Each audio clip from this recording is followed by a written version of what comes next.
Imagino, todo mundo está chocado com o que aconteceu no litoral norte de São Paulo.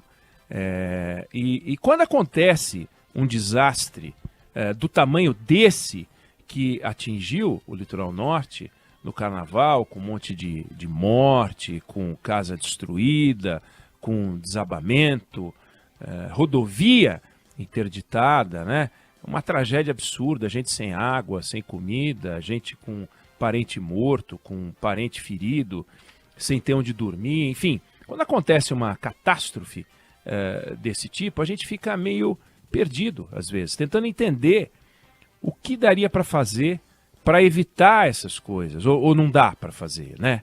Que eu acho que é um pouco que a gente tem que discutir, ou pode discutir aqui um pouco. Mas antes, eu acho que a gente tem que entender que a gente não está diante de um desastre natural.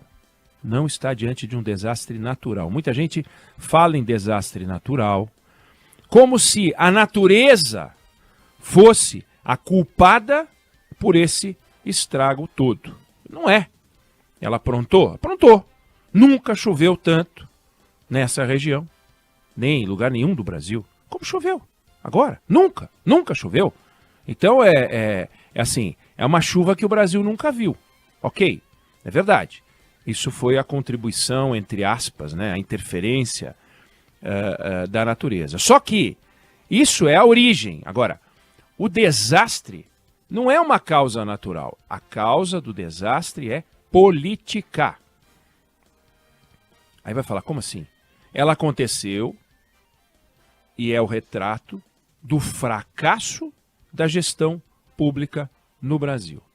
Ela é o retrato da irresponsabilidade dos prefeitos, dos governadores estaduais, né? Dos governos federais. É responsável, é isso, é o descaso. As pessoas, elas morreram, as casas desabaram, né? As estradas foram destruídas por culpa deles, do presidente, do governador, dos prefeitos. Porque os prefeitos, os governadores, o presidente da república, o que eles fazem? Eles pegam o helicóptero, Por quê? Porque eles querem aparecer na televisão. Quando a cidade está debaixo d'água, eles querem inclusive um ângulo que mostre meio de cima, ele olhando com aquela cara meio triste, sabe? Para sair na foto também, aparecendo, botar nas redes sociais, estou conferindo os estragos. Para a gente lembrar deles, olha, eles estão cuidando das pessoas. Cuidando das pessoas? Para dar entrevista dizendo que estão chocados. Para falar que estão que precisam de socorro, que as pessoas que estão organizando a entrega de comida, de material de limpeza, né, de remédio. Já decretei estado de emergência. Aí, quando é que você viu um presidente? Quando é que você viu um governador? Quando é que você viu um prefeito sobrevoando para saber o que vai fazer, ou se reunindo para saber o que vai fazer durante a seca, para evitar a tragédia contratada da chuva que virá? Agora foi a região, o litoral norte de São Paulo, mas aconteceu em Petrópolis no ano passado, atingiu Minas Gerais, atingiu Bahia, atingiu Santa Catarina. Vai escolhendo o estado. Vai escolhendo o estado. Então, esse serviço, né, público, ele não faz aquilo que é o básico. Por exemplo, desalojar as pessoas do lugar aonde elas não podem estar. Agora a justiça parece que liberou alguma coisa para tirar as pessoas do lugar onde elas não podem estar. Agora, será que vão tirar? Não vão tirar? No Brasil inteiro? Como é que vai ser? E eles não fazem isso, porque a gente vê, mas não é só, sabe, no litoral norte de São Paulo, não é só no governo, no estado de São Paulo, mas é em tudo que é lugar. Então, aí o Lula, o Tarcísio, mas eu não tenho nada a ver com isso, cheguei agora, a gente A gente está olhando agora, a gente está chegando, sabe, eles apareceram juntos no helicóptero, eles faturaram politicamente, sim, ao voar em cima das áreas alagadas, mas eu estou falando de todos os presidentes, de todos os governadores, inclusive o próprio Lula, que já foi presidente outra vez, todos os governadores que antecederam o Tarcísio de Freitas, inclusive Geraldo Alckmin, que é vice-presidente do Lula, sabe? Vale para São Paulo, vale para outras cidades, outros estados. Quando é que você ouviu falar, Débora Alfano, Fábio França, de um movimento dos governadores, de um movimento dos prefeitos contra a redução do orçamento federal para combate e prevenção de catástrofe? Nunca ouviu, porque nunca teve. Aí no ano passado você pega o orçamento federal para prevenção e recuperação de desastre, 1/5 do que tinha sido em 2013. Porque tem alguma relação? Agora vai chover 1/5 do que choveu em 2013? Não. Entendeu? Agora, e olha que tipo de desastre que a gente está falando. Uma coisa é você viver num lugar aonde é para viver, morando num lugar onde é para morar, com a sua casa construída no lugar onde é para ser construída. Aí não acontece não uma grande chuva, mas acontece um grande terremoto. Não existe um método seguro para você identificar que vai acontecer o terremoto. Não tem. Não, aliás, seguro nem seguro não tem. No terremoto ele acontece. Terremoto é um desastre natural na acepção da palavra. Você está lá, tem áreas que são suscetíveis. Mais suscetíveis a ocorrência de terremoto. Mas você não sabe que vai acontecer o terremoto. Você não sabe quando vai acontecer o terremoto. Você não sabe se vai acontecer o terremoto. De repente acontece o terremoto. Com chuva não dá para dizer isso. Você pode até dizer que os sistemas de prevenção são imperfeitos, que a Defesa Civil, por exemplo, falava numa chuva de até 200 milímetros, né, e choveu 3 vezes mais. Você até pode falar isso, ou 4 vezes, ou 3 vezes e meia mais. Você até pode falar isso. E, portanto, a chuva surpreendeu. Mas vem cá, ainda que a gente tenha visto um grande dilúvio, e a gente viu, choveu aonde você sabe, e sabia, e sempre soube que ia chover. Não é que choveu no Saara. Choveu nos lugares onde você sabe que vai chover. E quando chove numa região de serra, que foi o caso de Petrópolis, por exemplo, né? Ou agora, o que acontece? Não tem surpresa. Não tem surpresa. A água bate lá em cima e desce. E como é que é a encosta? Né? Qual que é a topografia da encosta? Qual que é a característica geológica ali? Qual é a profundidade do solo? Como é que é a composição rochosa que tem debaixo desse solo? Tem lixo que está encoberto pela vegetação? Você acha que as autoridades sabem dizer de cada cidade exatamente isso? Claro que não. Para isso você tem que fazer investimento, um mega investimento. Depois de fazer investimento para entender o lugar onde você está, você tem que fazer as terraplanagens, sistemas de drenagem, tem que fazer obra de contenção, tem que fazer canalização, tem que fazer duto, boca de lobo, tem que limpar. No caso de estrada, por exemplo, tem obra prevista para conter, segurar as encostas, impedir queda de barreira? Cadê as obras? Mas elas foram feitas para uma chuva de 80 milímetros e não de 600. Bom, e aí? Claro, você não pode mencionar um país por uma chuva de 600. Aliás, chegou a 684 milímetros. Não dá, porque senão você vai enlouquecer. Os cálculos de engenharia envolvem médias históricas. Você volta 50 anos, 100 anos e vê qual foi a maior chuva. Só que era tudo muito impreciso também. Qual foi a maior chuva em 1916, sabe? Qual foi a maior chuva em 1923? Sei lá.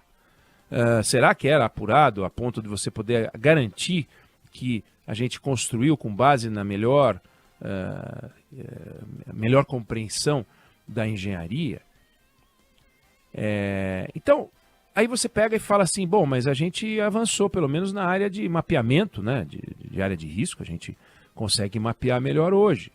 E a gente até avançou. Mas de que adianta você conhecer as áreas de risco só para dizer que conhece as áreas de risco? Ah, eu sei quais são as áreas de risco. Não age? De que adianta? De que adianta você saber que na rua tal tem muito assalto se você não põe a polícia lá? Não, isso é uma informação inútil. De que adianta saber que no determinado bairro os semáforos estão apagados? Está tudo mapeado. A luz de rua pública não funciona. Está tudo mapeado. Roubaram os fios de cobre. Está tudo mapeado. Mas se você não vai lá e arruma, não vai lá e combate, não vai lá e evita, não tem o que fazer. Então, de que adianta saber quais são as áreas de risco e não agir? Ou seja, você vai lá e põe no site da prefeitura que vai chover para chuchu. Ah, vai chover muito, viu? Vamos. Mas vem cá. Quantas cidades brasileiras investem num sistema que realmente evita que as pessoas fiquem para correr o risco de soterramento? Você vai lá e avisa, vai lá e informa, por SMS, por WhatsApp, por alto-falante, por seja lá o que for. Funciona mesmo. Quantos prefeitos encaram com coragem a tarefa de tirar as pessoas dos lugares onde elas não podem estar?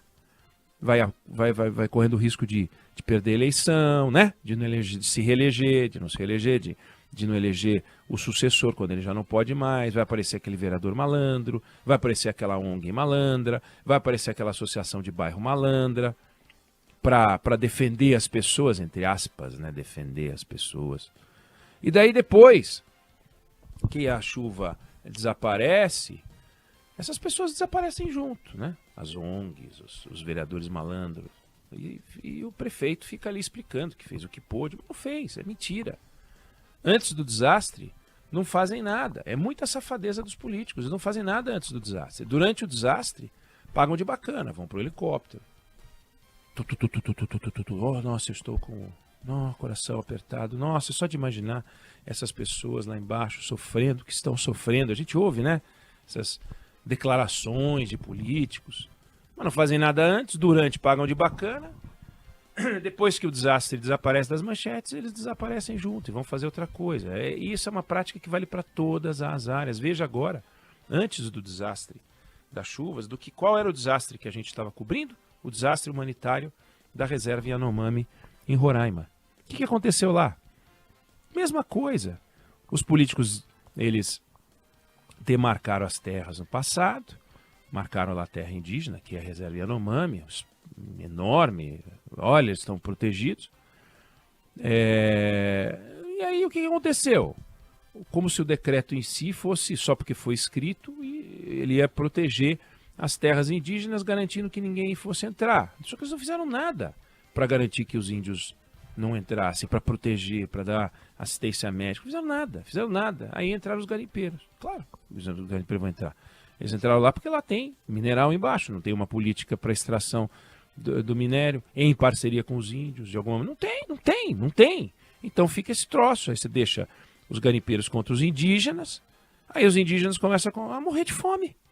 Não porque eles não têm uma área grande para caçar, mas porque eles ficam doentes, pegam malária e começam a morrer. Aí o que acontece? Aí vem os políticos. Aí eles sobrevoam. Aí eles querem tirar foto com o indígena magrinho.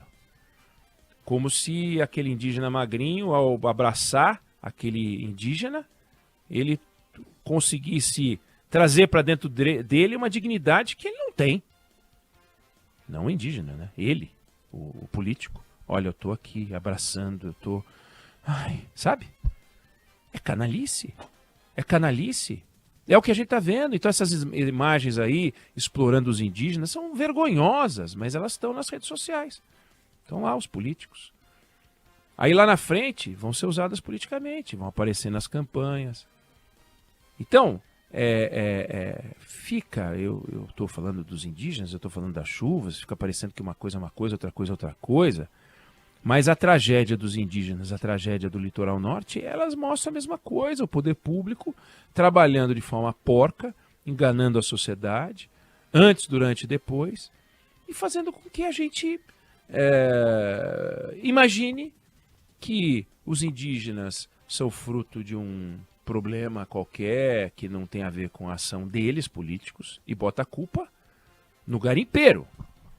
O garimpeiro chegou lá porque ninguém impediu. E agora bota a culpa na chuva. A culpa é de São Pedro. A culpa é do desastre natural. Não tem nada de natural nisso. Aliás, não tem nada de natural e nem compreensível ver políticos vivendo dessa forma, se alimentando das catástrofes, se alimentando da desgraça da sociedade e ganhando eleições com base nisso. Seja a situação falando, seja a oposição falando. Então, isso é um nojo. O que a gente está vendo é algo nojento. Tem a tragédia das pessoas, tem, claro, como eu disse, se não chovesse, não aconteceria isso, tá bom? Mas governantes servem para resolver problemas. Governantes existem para isso. Eles têm que fazer casa popular onde não tem casa popular, eles têm que distribuir renda para quem não tem renda, eles têm que fazer estrada onde não tem estrada. Agora, se já tivesse a estrada, não teria que fazer. Se já tivesse renda, não teria que dar Bolsa Família. Se já tivesse casa, não teria que fazer programa habitacional.